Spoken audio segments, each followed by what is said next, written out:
하나님의 은혜 가운데 한 해의 전반기를 은혜 가운데 잘 마무리하고 또 후반기를 새롭게 시작하게 되었습니다.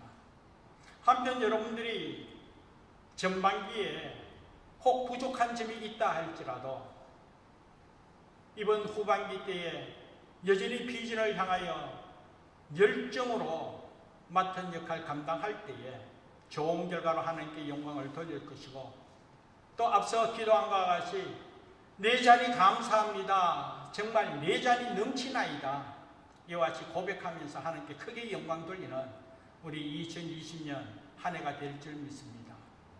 이러한 비전을 품고 이 7월달 처음 시작되는 이때에 골로새서를 바탕으로 해서 하나님의 놀라운 은혜를 체험하면서 믿음으로 승리하는 은혜가 있기를 소원합니다. 요 근래에 토론토에 계시는 목사님께서 저에게 이렇게 말씀하십니다. 코로나19로 통하여 당신은 늘 감옥 생활하고 있다는 것이죠.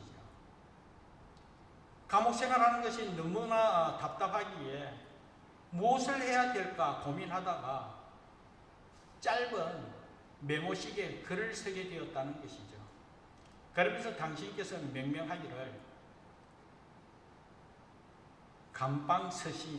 감방서신이라고 그렇게 말씀하면서 수시로 저에게 보내주셨습니다. 그런데 저 또한 가만히 생각해 보니 공감할 수 있는 것이, 이 코로나19로 통하여 자유롭게 사람을 만나 즐길 수도 없고 뭔가 구속받은 기분으로 집안에서만 생활해야 되니 뭐 감방 생활한다, 뭐 문제될 것 없을 것 같습니다.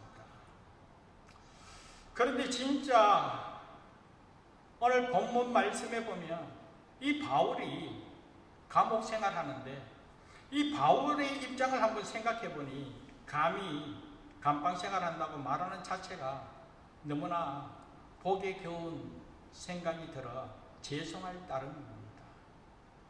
그러나 아무튼 코로나 사태로 통해 가지고 우리 모두 갇혀있는 생활, 이 답답한 생활하는 것은 당연하지 않습니까?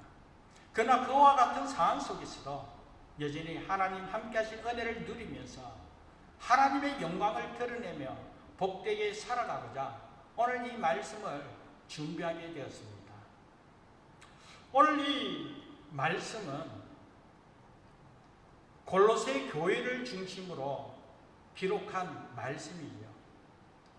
사도 바울이 로마 감옥에 갇혀 있었을 때에 이 골로새 교회를 개척한 에바브로가 찾아와서 교회의 소식을 전하며 또 성도의 소식을 전하게 됩니다. 그랬을 때 바울이 그 에바브로가 전한 그 교회와 성도의 소식을 듣고 너무나 감사했다라는 것이죠. 이 에바브로는 이전에 바울이 이 골로새 인근에 있는 에베소 지역에서 두란노 서원이라는 곳에서 하나님의 말씀을 가르칠 때 그때 이 에바브로가 성경을 배우게 되고 또 그때 배운 하나님의 말씀의 도전을 받아 이 골로새에 가서 교회를 세우게 된 그 교회가 바로 골로새 교회였습니다. 그런데 이 골로새 교회의 소식을 들은 이 바울이 오늘날 우리가 교회를 개척해서 교회를 세우러 가는 것도 너무나 힘들고 어려운 거 당연하지 않습니까? 그러나 그 당시에 교회를 세워가면서 하나님의 은혜 가운데 복음의 열매를 주렁주렁 맺어간다는 그런 이야기를 들었을 때 얼마나 감사한지. 그래서 이 바울이 한 번도 본 적 없는 성도들, 또 가본 적 없는 교회이지만 감사한 마음으로 편지를 써 보낸 내용이 바로 이 골로새서인 것입니다. 그래서 이 골로새서는 바울이 감옥에서 기록한 서신이다 해서 옥중 서신이라고 이야기하죠. 그런데 참고로 이 신약 성경에 보면 바울이 옥에서 쓴 편지가 4권이 기록되어 있습니다. 에베소서, 또 빌립보서, 골로새서, 빌레몬서, 이 4권은 이 바울이 감옥에서 기록한 서신이다 해서 옥중 서신이라고 말하고 있습니다. 아무튼 오늘 주신 말씀을 통하여 먼저 도전받고 싶은 것은 당시 바울이 처해 있는 형편은 로마 감옥에서 죄수 아닌 죄수로서 갇혀 있었습니다. 그런데 그 당시의 감옥 생활 한번 생각해 보시기 바랍니다. 얼마나 힘들었겠습니까? 지금도 감옥 생활한다. 당연히 힘들죠. 그러나 그 당시에는 인권이 무시되고 정말 말로 표현할 수 없을 정도로 열악한 환경 속에서 감옥 생활하고 있었기에 얼마나 힘들었겠습니까? 정말 말로 표현할 수 없는 그런 힘든 감옥 생활, 하루하루 생활하면서 낙심할 수밖에 없고 희망조차 보이지 않는 그런 감옥 생활. 그런데 오늘 본문에 나오는 이 바울의 모습은 전혀 그런 환경 가운데 주위의 많은 이들과 완전 다른 그런 모습을 우리에게 보여주고 있더라는 것이죠. 그러면서 그의 모습을 보면서 도전받기를 원한다라는 것입니다. 앞서 이야기한 것 같이 인간이라면 보편적으로 정말 그 열악하고 무시무시한 감옥에서 희망이라는 것은 전혀 찾아볼 수 없고 또 죄인 된 모습으로 감옥 생활을 하는 것도 아니라 누명을 덮은 가운데서 죄인이 아닌 그런 죄수의 모습으로 감옥 생활한다면 얼마나 억울하겠습니까? 그러기에 입만 열면 하소연하는 소리에다가 원망하는 소리 당연하지 않겠습니까? 그리고 심지어는 살려달라고 애원하는 그런 소리 메아리 치는 거 당연하겠죠. 밤만 되면 너무나 괴로워 너무나 힘들기에 울부짖으면서 정말 말로 표현할 수 없는 그런 신음조차도 그 감옥 소리에 메아리 치는 것 당연하지 않겠습니까? 그런데 오늘 본문 말씀에 보면 전혀 그러한 모습을 발견할 수 없더라는 것이죠. 이러한 사실 안에서 우리 오늘 본문 말씀 1절에서 3절 다시 한 번 더 읽어보도록 하겠습니다. 바울이 로마 감옥에 있는 그 열악한 환경 속에서도 바울은 과연 어떠한 고백을 하고 있는가? 어떤 모습을 우리에게 보여주고 있는가? 우리 본문 말씀 1절에서 3절 한번 읽어보도록 하겠습니다. 같이 읽겠습니다. 하나님의 뜻으로 말미암아 그리스도 예수의 사도된 바울과 형제 디모데는 골로새에 있는 성도들 곧 그리스도 안에서 신실한 형제들에게 편지하노니 우리 아버지 하나님으로부터 은혜와 평강이 너희에게 있을지어다. 우리가 너희를 위하여 기도할 때마다 하나님 곧 우리 주 예수 그리스도의 아버지께 감사하노라. 아멘. 여기 본문 말씀을 보면 정말 원망하고 불평하며 낙담하는 그런 소리가 아니라 자유롭게 살아가는 저들을 향하여 은혜와 평강을 전하는 그런 모습을 보게 되더라는 것이죠. 그런데 오늘 우리의 모습은 어떻습니까? 요즘 코로나19 사태로 집안에 갇혀있는 삶이라고 해서 얼마나 우리가 불편해하는지 너무나 답답하다고 또 불만을 갖고 여러 문제의 요소로 통하여 원망하는 그런 소리를 듣게 되는데 그런데 사랑하는 여러분 오늘 실제로 우리가 집안에 갇혀있는 생활을 한다라고 해도 그래도 우리는 마음대로 자유롭게 행동하지 않습니까? 말이 갇혀있다 하지만 그래도 우리가 다니려고 하면 마음껏 자유롭게 움직일 수 있지 않습니까? 그리고 환경적으로 얼마나 편리한 문화생활을 하고 있는지 그것도 갇혀있다 하지만 셀폰으로 이 세계를 손바닥 보듯이 우리가 한순간에 세상 돌아가는 것을 보면서 살아가는 세상이 오늘 우리의 삶이지 않습니까? 이러한 편리한 생활을 살고 있음에도 불구하고 조금 불편한 것 때문에 우리가 원망하며 조금 불편해하는 것 것 때문에 우리가 어찌할까, 어떻게 해야 될까, 이와 같이 원망하고 있다면 참 안타까운 모습이지 않겠습니까? 사실 우리가 날마다 이와 같이 은혜로운 예배를 드리고 있음에도 불구하고 여전히 우리가 감사하지 못하고 불평만 하고 있다. 정말 우리 자신을 돌아보면서 반성해야 될 부분일 줄 믿습니다. 그런데 사랑하는 여러분, 사실 우리 그리스도인이라면 이 불만이 없는 삶을 살아가면서 날마다 하나님을 향하여 찬송하며 감사하는 삶이 오늘 우리 본연의 모습이지 않겠습니까? 불평, 불만이 떠나는 삶이 그리스도인의 삶이라는 것입니다. 그런데도 여전히 우리가 불평, 불만을 갖고 우리 얼굴이 굳은 상태에서 우리가 힘들게 살아가고 있다면 스스로 내 자신을 돌아보면서 내가 정말 그리스도인이 맞나?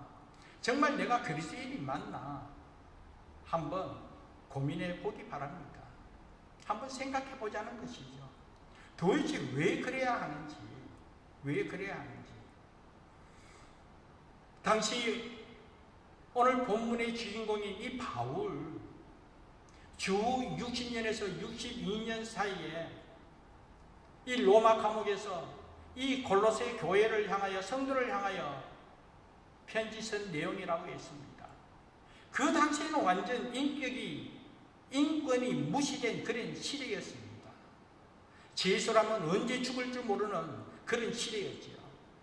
말로 표현할 수 없을 정도로 열악한 감옥 생활에서도 은혜와 평강이 넘치고, 그리고 그 은혜와 평강을 전하면서 여전히 하나님께 감사로 기도하면서 감사하는 삶을 살았다. 정말 놀라운 성도의 모습이지 않습니까? 그런데 사랑하는 여러분, 예수를 믿는다면 예수 그리스도로 말미암아 이런 은혜의 삶을 살아가는 모습이 바로 오늘 우리의 본연의 모습이라는 것이죠. 요한복음 10장 10절 말씀에 보면 도둑이 오는 것은 도둑질하고 또 죽이고 멸망시키려는 것이지만 우리 주님께서 이 땅에 오신 것은 생명을 주기 위함이고 또 풍성함을 누리도록 하기 위함이라는 것이죠. 그러므로 오늘 저와 여러분들이 예수 그리스도를 나의 구주, 나의 하나님으로 영접하였습니다. 예수로 말미암아 하나님의 자녀의 권세함을 누리게 되었습니다. 그 권세함은 다름이 아니라 어떤 힘을 발휘하는 이 파워만 드러내는 것이 아니라 세상이 알지 못하는, 세상이 줄 수 없는 이 은혜와 평강을 누리면서 살아가는 삶 자체가 하나님께서 주시는 은혜의 방편임을 믿습니다. 은혜라는 것이죠. 예수를 믿는 예수의 사람들은 다 이런 은혜를 누리면서 살 수밖에 없고 이런 은혜를 누려야 된다라는 것입니다. 그러면서 오늘 우리가 바울의 삶을 통하여 정말 바울이 대단한 사람이구나, 바울이기 때문에 그렇다라는 것이 아니라 바울뿐만 아니라 저와 여러분 또한 예수 그리스도를 나의 구주, 나의 하나님으로 영접하고 예수를 믿는 예수의 사람이라면 그때나 지금이나 바울이나 오늘 저와 여러분 할 것 없이 하나님의 동일한 은혜를 누리면서 평강과 기쁨, 감사로 주의 영광을 드러내며 이렇게 복되게 사는 삶이 오늘 우리의 본연의 모습임을 믿습니다. 이런 은혜가 이루어지기를 주님의 이름으로 축복합니다. 자, 그러면서 좀 더 말씀을 구체적으로 살펴보면서 이런 은혜를 누리기를 원하는데, 그렇다면 이 바울이 어떻게 이런 은혜를 직접적인 그런 체험을 하면서 이 은혜를 전할 수가 있을까? 과연 어떻게 그런 은혜와 평강이 넘치는 삶으로 이 은혜와 평강을 전하면서 감사하며 살아갈 수 있을까? 오늘 본문 말씀을 통하여 한번 배우고 깨닫기를 원하는데요. 첫 번째로 여러분들에게 전하기를 원하는 것은 아는 거요. 알을 통해서 이런 은혜가 이루어지더라는 것입니다. 알을 통해서.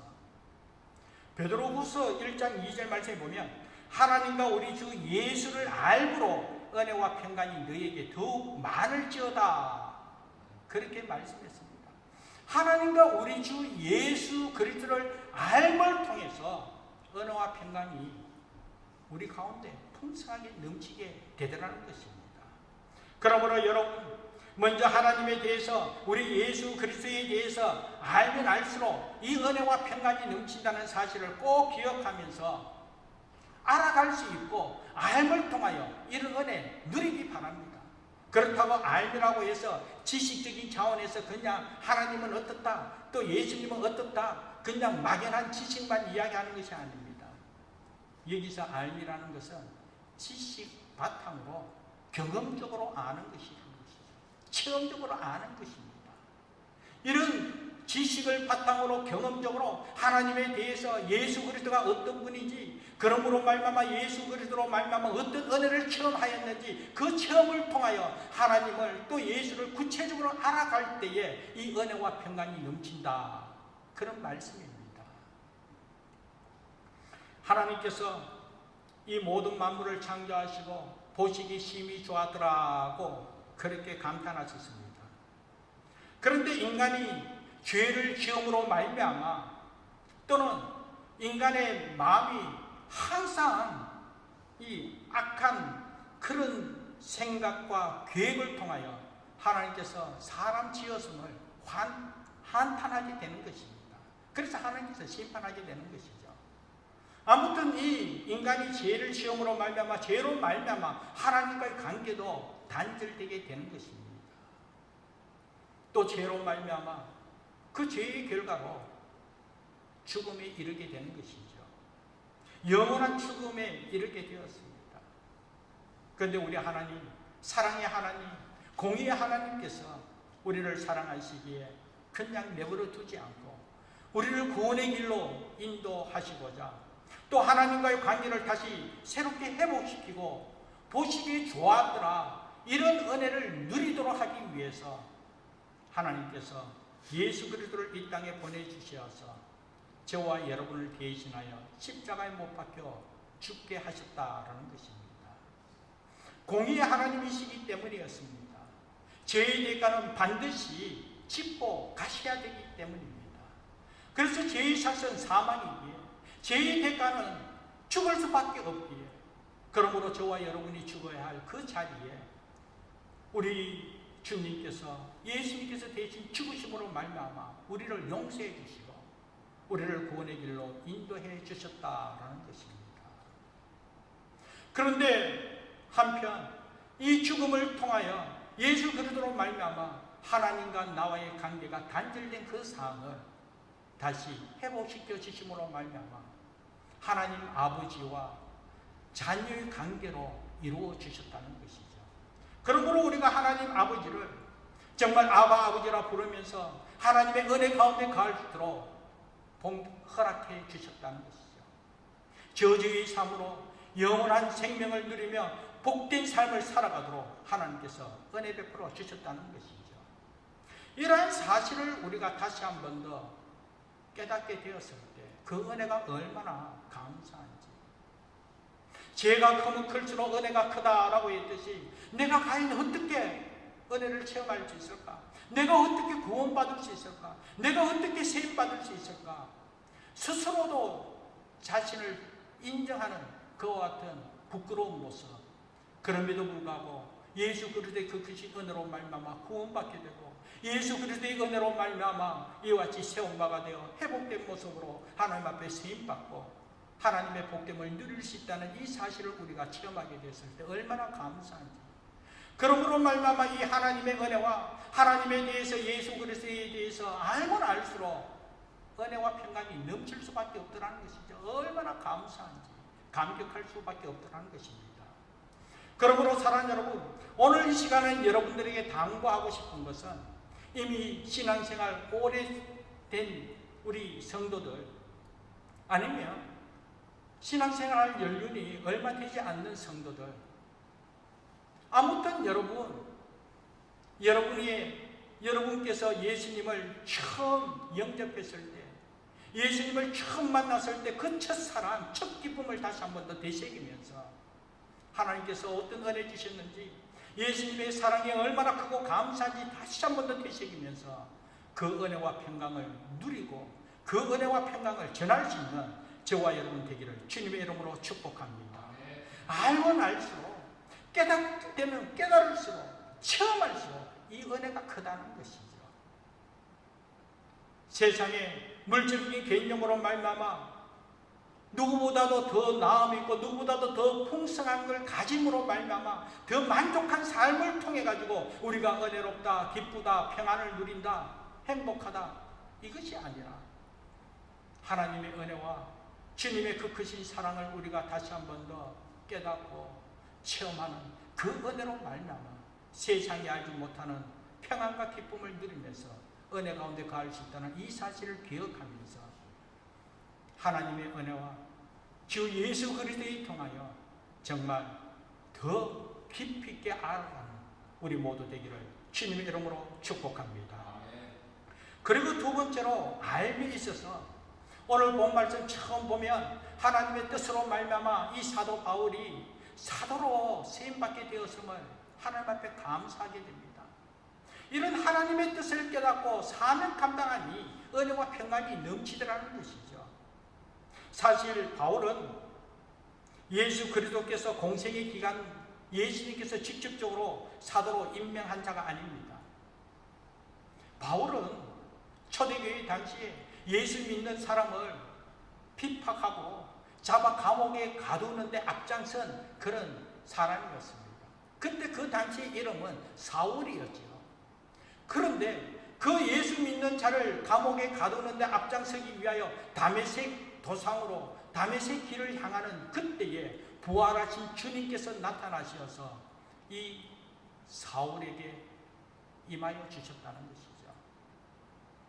다메섹 도상에서 부활하신 예수님을 만남으로 말미암아 그때 이 사울이 예수로 말미암아 소명을 받게 되는 것입니다. 다름이 아닙니다. 이방인을 위한 사도로 세움받을 받게 되었다는 것이죠. 그러므로 이 사울이 바울이 됨으로 말미암아 이방인의 복음을 전하는 그릇으로 세움받게 됨에 있어서는 그가 원해서나 또 어떤 사람의 추천으로 이루어진 것이 전혀 아니라 전적으로 하나님의 기쁘신 뜻 가운데 하나님의 놀라운 은혜로 된 것이었다라는 것입니다. 그런데 이 은혜가 이미 창세전에 예비된 은혜였다는 것이죠. 그때 사울이 예수를 만남으로 말미암아 바울이 되었고 그 바울로서 이방인에게 이 복음의 소식을 전하는 사도로 세임받게 되었지만 이 모든 사실이 이미 창세전에 하나님께서 택하여 또 하나님께서 예정하신 그런 계획 가운데 이루어진 하나님의 뜻이었다라는 것입니다. 사도 바울이 이 하나님의 뜻을 깨닫고 난 뒤 얼마나 감사한지, 이미 하나님께서 나를 향한 하나님의 계획이 준비되어 있었구나. 내가 아니라 하나님께서 나를 이와 같이 사도로 세우시고 사명 감당하도록 은혜 베풀어 주셨구나. 이런 은혜를 깨달았을 때 사울이 얼마나 감사한지, 이 모든 만물을 창조하신 하나님 아버지께서 당신의 목적을 이루기 위하여 나를 사용하고 있더라는 것이죠.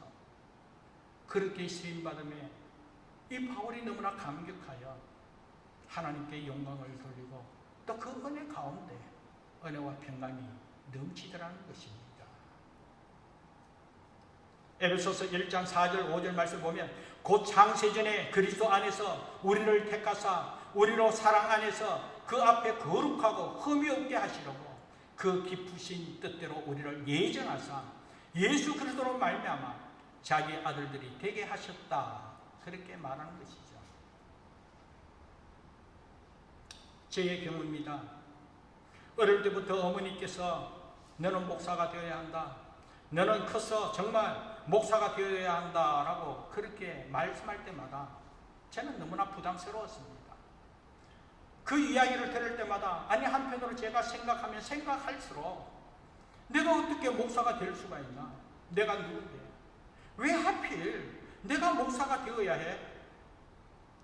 그렇게 생각했기 때문에 저는 도저히 목사가 될 자격도 없고 목사 될 수도 없는 또 목사 그 자체가 부담스러웠기 때문에 그런 이야기만 들으면 도망가고자 했습니다. 도망가고 싶은 때가 한두 번이 아니었습니다. 그런데 어느 날 말씀을 통하여 스스로 하나님의 분명한 뜻을 깨달았을 때 정말 하나님께서 창세전에 나를 택하고 또 하나님께서 당신의 목적을 이루기 위하여 하나님께서 이미 계획된 가운데 예정한 그대로 내가 이와 같이 목사로서 세임받을 수밖에 없구나. 이 사실을 깨달았을 때 얼마나 기쁘고 감사한지. 그러기에 지난날에는 부족하기 때문에 목사가 될 수 없었고 연약하기 때문에 자신도 없었고 너무나 죄됨이 많아 부끄러웠기 때문에 어떻게 거룩한 목사의 반열에서 목사의 사명을 감당할 수 있을까 고개를 흔들 수밖에 없었지만 하나님의 부르심의 뜻을 분명히 깨달았을 때에 부족함이 있어도 연약하고 여전히 죄스러워 부끄러움이 많이 있다 할지라도 그러한 것이 문제가 되지 않았습니다. 부족하면 부족한 대로, 연약하면 연약한 대로, 부끄러우면 부끄러운 대로 하나님께서 아시기에 하나님께서 예정하신 계획대로 하나님께서 행하여 주실 것을 믿었을 때 내같이 연약한 자가, 내같이 부족한데, 내같이 부끄러움이 많은데 그럼에도 불구하고 하나님께서 나를 창세전에 택하여 사랑해 주셨고 여전히 하나님께서 사용하고자 하는 그 하나님의 계획하심을 깨닫게 되었을 때 그저 감사할 뿐이었습니다. 그 감사가 이 심령 속에 샘솟아 오를 때에 그 은혜가 얼마나 크든지. 그러면서 목사가 된 후에 어느 날 내가 과연 목사가 안 되었다면 어떻게 되었을까? 끔찍하더라고요. 과연 내가 목사가 안 되었으면 어떻게 살았을까? 정말 목사로 사명 감당할 수 있음이 너무나 감사하더라는 것입니다. 그래서 비록 이미 목회하는 가운데 있지만 제가 이렇게 목회하는 것이 얼마나 감사한지 그래서 항상 행복한 목사라고 그렇게 고백하고 있습니다. 여러분 어떻습니까? 여러분 보시기에도 제가 정말 은혜가 넘치고 기쁘고 감사하게 행복하게 사명 감당하고 있는 걸 여러분 느끼십니까? 아멘. 네, 할렐루야. 장로님도 마찬가지입니다. 축복합니다. 하나님의 뜻을 분명히 깨닫기 때문입니다. 그런데 사랑하는 여러분, 저뿐만 아니라 여러분들도 마찬가지입니다. 베드로전서 2장 9절 말씀에 보면 너희는 택하신 조석이요 왕같은 제사장들이요 거룩한 나라요 그의 소유가 된 백성이니 이는 너희를 어두운 데서 불러내어 그의 귀한 빛에 들어가게 하시니 아름다운 덕을 선포하게 하려 하심이라. 저뿐만 아니라 바울뿐만 아니라 여러분 또한 마찬가지로 하나님께서 택한 조속으로 왕같은 제사장으로 그의 나라요 그의 소유된 백성으로 하나님께서 세워주셨다는 것이죠. 그러면서 빛을 발하도록 그리고 아름다운 덕을 선포하게 하기 위하여 즉 복음을 전하게 하기 위함이었다라는 것입니다.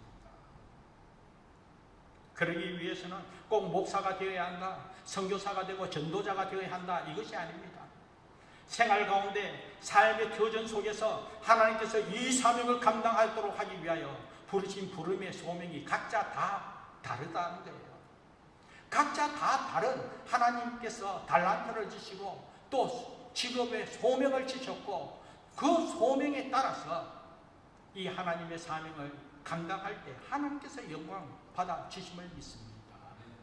어떤 사람은 간호사로, 어떤 이는 또 의사로, 또 어떤 이는 컴퓨터로 전공하여, 또 어떤 이는 사업가로, 또 어떤 이는 건축가로, 또 어떤 이는 아이를 케어하는, 아이를 가르치는 선생님으로, 또 교수로, 또 어떤 이는 자동차 기술자로, 또 어떤 이는 음악가로 등등 각자의 달란트를 사용하여 예수 그리스도의 빛을 발하고 아름다운 덕을 선포하기 위하여 이 복음을 전파하면서 하나님의 영광을 드러내도록 하기 위하여 직업이라는 소명을 주셨고 그 소명을 분명한 비전으로 삼고 사명을 감당할 때에 더욱더 하나님께서 영광 받아주시고 그리고 이와 같은 하나님의 뜻을 깨닫고 이 사명을 감당할 수 있는 은혜와 평강이 넘치는 복된 삶 이루어질 줄 믿습니다. 그러므로 말미암아 오늘 이 시간 오늘 이 말씀을 바탕으로 더욱더 여러분 삶 가운데 하나님의 뜻이 무엇인지 진정 창세전에 택하여 하나님께서 예배하신 하나님의 계획, 하나님의 비전, 하나님의 뜻이 무엇인지를 분명히 깨닫고 이 사명을 감당하면서 주의 영광을 드러내는 저와 여러분 되기를 주님의 이름으로 축복합니다. 지난날 제 아들 수민이가 대학교를 졸업한 후에 너무나 감사한 일이 있다라는 것이었습니다. 그것은 다름이 아니었습니다. 대학교 들어가기 전에 이미 앞으로 어떻게 하나님 앞에 세임받아 살아갈까, 또 앞으로 어떻게 준비하면 내가 가야 할 방향이 무엇인지 이러한 사실을 분명히 깨달았기 때문에 대학생활 가운데서도 어려움이 없었다는 것이죠. 무엇을 해야 될지, 어떻게 준비해야 될지, 어디로 가야 할지 이 방향이 분명하였기에 대학교 공부할 때 구체적으로 준비할 수 있게 되어서 너무나 기쁘고 감사했다는 것입니다. 내가 가야 할 방향을 알고 준비하였기 때문에 내가 가야 할 방향이 어딘지 확신 가운데 갈 수 있었기에 담대하게 갈 수가 있었다라는 것입니다. 그러니 은혜가 넘치는 것 당연하지 않겠습니까? 사랑하는 여러분, 요즘같이 힘들고 어려운 때에 저와 여러분의 삶은 이미 하나님께서 어두운 세상을 향하여 빛을 발하도록 예수 그리스도의 참된 복음인 이 아름다운 덕을 나타내기 위해 창세전에 이미 택한 하나님의 자녀임을 믿고 자부심을 갖고 나를 향한 하나님의 비전, 나를 향한 하나님의 뜻이 무엇인가 분명히 깨닫고 귀하게 세임받는 은혜가 있어야 될 줄 믿습니다. 그래서 오늘 이 시간, 오늘 이 자리에 함께 예배드리는 우리 청년들, 우리 자녀들에게 권면합니다. 혹시 여러분들이 아직까지 잘 모르겠다, 아직까지 내가 가야 할 그 방향을 정하지 못했다, 아무 생각이 없다, 심지어는 생각할수록 아직도 깜깜하다,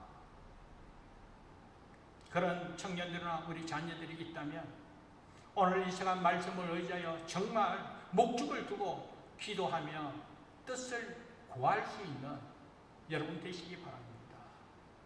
이미 하나님께서 창세전에 여러분들을 자녀 삼아 주셨고 이미 여러분을 향하여 하나님의 목적을 이루기 위하여 예정하신 계획이 있다는 것이죠.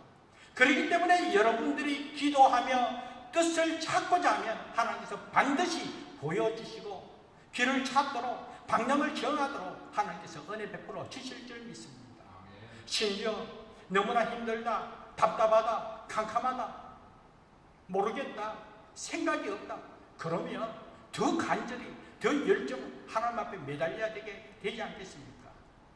그래서 이 시간 우리 청년들이나 우리 자녀들에게 권면합니다. 만약에 그렇다면 하루라도 빨리 그 뜻을 깨닫고 은혜와 평강이 넘치는 삶으로 사명 감당하면서 비전을 감당하면서 하나님 앞에 세임받기를 소망하고 있다면 요즘 같은 때에 가정에서 생활하고 시간의 여유가 있는 이때에 여러분 짧은 기간이라도 작정하여 금식하며 기도해 보시기 바랍니다. 여러분들을 향한 하나님의 뜻을 찾기 위하여 여러분을 향한 하나님의 비전을 또한 앞으로 가야 할 모든 부분에서 하나님께서 인도하시고 하나님의 은혜 가운데 이루어지기를 소망하면서 이 목적을 두고 또 하나님의 영광을 드러내며 하나님의 나라에 세임받는 하나님의 빛된 자녀가 되기 위하여 이 목적을 두고 짧은 기간이라도 작심하고 금식하며 기도하면서 이 은혜를 체험하는 우리 모두 되기를 간절히 바랍니다. 이미 예비된 하나님의 뜻이 있기에 여러분들이 믿음으로 간절히 부르짖고 찾을 때에 응답해 주심을 믿습니다. 이런 하나님의 뜻을 깨닫고 은혜와 평강이 넘치는 삶을 살아갈 때 정말 은혜와 평강을 누리는 것뿐만 아니라 그 은혜를 전하면서 이웃을 돌아보게 되고 결국 세계를 가슴에 품으면서 세계 속에 그리스도인으로서 하나님의 영광을 드리는 복된 삶 살아갈 줄 믿습니다. 그런데 이전에는 우리의 모습이 어땠습니까? 나 혼자 잘 먹고 잘 살겠다고 항상 기도를 하더라도 나만을 위하여 내 필요를 채워달라고 이거 필요합니다, 저거 필요합니다. 왜 그렇게 필요한 것이 많은지, 그럼에도 불구하고 만족함을 누리지 못하고 늘 불만 가운데 그렇게 힘겹게 살아가는 그런 안타까운 모습을 보게 되더라는 것입니다. 그러나 사랑하는 여러분, 이 하나님의 은혜와 평강이 넘치는 이 은혜를 체험하고 난 후에는 오늘 바울과 같이 한 번도 본 적이 없는 성도라 할지라도 한 번도 가보지 못한 교회를 위하여 기도하게 되고 감사하게 되더라는 것이죠. 그래서 오늘 본 말씀 3절 말씀에 보면 우리가 너희를 위하여 기도할 때마다 하나님 곧 우리 주 예수 그리스도의 아버지께 감사하노라 라는 것입니다. 바로 이것입니다. 이와 같은 은혜의 삶, 이것이 바로 진정 하나님의 뜻을 이루는 삶이요 하나님의 뜻대로 살아가는 삶이기 때문에 하나님께서 기뻐하시기에 더욱더 은혜와 평강이 넘치도록 은총 베풀어 주실 것이고 하나님께서 더 귀하게 사용하여 하나님의 영광 드러낼 줄 믿습니다. 이런 은혜와 평강이 넘치는 삶을 통하여 하나님의 말씀을 이루기를 다시 한 번 더 주님의 이름으로 축복합니다. 그러면서 이번 한 주간 실천 사항입니다. 바울이 골로새 성도와 교회를 생각하면서 하나님 앞에 감사하며 기도하였듯이 이번 한 주간은 내 자신만을 위하여 기도할 것이 아니라 오늘 우리 안디옥교회 식구들을 한번 생각하면서 요즘 코로나로 통하여 만나지도 못합니다. 그러나 우리는 기도로 통하여 만날 수 있음이 얼마나 감사한지. 그래서 이번 한 주간은 특별히 우리 사랑하는 우리 안디옥교회 식구들, 우리 사랑하는 청년들, 우리 자녀들을 생각하면서 한편으로 이름을 불러가면서 예수 이름으로 축복하며 기도해 주시는 귀한 은혜의 주간 되기 바랍니다. 그리고 두 번째 실천사항은 하나님의 뜻이 무엇인지, 나를 향한 하나님의 비전이 무엇인지, 이 비전을 구하기 위하여, 이 비전을 깨닫고 이루기 위하여 여러분들의 비전을 두고 또 비전을 발견하기 위하여 목적을 위하여 기도하는 한 주간으로 하나님의 놀라운 은혜를 체험하면서 하나님의 영광 드러내기를 주님의 이름으로 축복합니다. 기도하겠습니다. 하나님 감사합니다. 하나님의 은혜로 말미암아 말씀을 통하여 은혜와 평강이 넘치는 삶에 대하여 깨닫게 해주심을 진심으로 감사합니다. 무엇이 있어서 또 무엇으로 통하여 우리가 이 은혜와 평강을 누리는 것보다 하나님과 예수 그리스도를 알고를 통하여 은혜와 평강이 더욱더 넘치기를 소망하고 하나님의 뜻이 무엇인지 그 뜻을 발견하여 그 뜻에 힘입어 사명 감당함으로 하나님이 주시는 은혜와 평강을 누리면서 우리의 삶은 물론이지만 이웃을 향하여 세계를 향하여 이 아름다운 덕을 선포하면서 하나님 앞에 세임받는 우리 모두 되기를 소원하오니 하나님 긍휼히 여기시고 이런 은혜의 삶을 살아가도록 은총 베풀어 주옵소서. 이런 목적대로 세임받는 우리 안디옥교회가 되도록 은혜 베풀어 주옵소서. 감사하고 예수님 이름으로 기도합니다. 아멘. 우리 다시 말씀